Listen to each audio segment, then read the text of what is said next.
మే మాసం ధనుసు రాశి ఫలితాలు. ఈ ధనుసు రాశిలో మూలా నక్షత్రము 1, 2, 3, 4 పాదములు అనగా, పూర్వాషాఢ నక్షత్రము 1, 2, 3, 4 పాదములు అనగా, ఉత్తరాషాఢ నక్షత్రము 1 పాదం అనగా కలిస్తేనే ధనుసు రాశి ఫలితాలు. ఈ ధనుసు రాశిలో ఆదాయములు 5, ఖర్చులు 5. అంటే ఎంత సంపాదిస్తారో అంత ఖర్చు అయిపోతుంటుంది.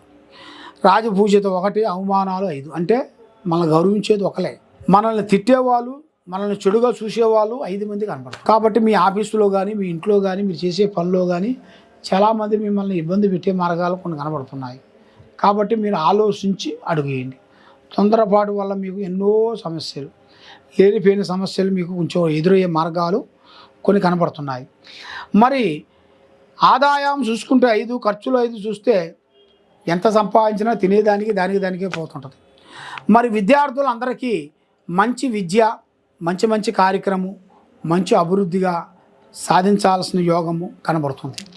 మరి 1, 2, 3 సంవత్సరాల నుంచి ఆ లక్ష్మీదేవత మీ చేతికి నిలబడుకోకుండా, మనసు శాంతి లేకోకుండా, నమ్మిన వాళ్ళు మీకు మోసం చేయటం, సాకారం చేస్తానన్న వాళ్ళు మీకు ఇబ్బంది పెట్టడం, ఇలాంటి సమస్యలతో మీరు సతమతం అయిపోతున్నారా?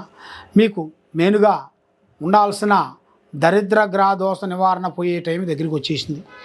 విద్యాదారులకి మంచి విద్య, ఉద్యోగస్తులకి మంచి ఉద్యోగము, వ్యాపారస్తులకి మంచి ఉద్యోగం, వ్యాపార బిజినెస్ పార్ట్నర్షిప్లో మధ్య వాళ్ళు కొంతమంది ఎదురై మనకి అభివృద్ధిగా రావాల్సిన యోగం కూడా చాలా వరకు కనబడుతుంది. మరి ఇప్పుడు టయాలు కొన్ని అనుకూలంగా లేని దానివలన మైండ్, మనసు, ఆలోచన రకరకాలుగా పోతుంది. దానివల్ల ఏం చేసినా కూడా మైండ్, మనసు సెట్ కావట్లే. కాబట్టి ఈ నెలలో పెళ్ళిళ్ళు కానీ, గృహప్రవేశాలు కానీ, ఆరోగ్య సమస్యలు కానీ, మీ కుటుంబానికి కానీ మీకు తప్పకుండా అభివృద్ధిగా అయ్యే మార్గాలు కూడా మీ జాతక యోగంలో చాలా వరకు కనబడుతుంది.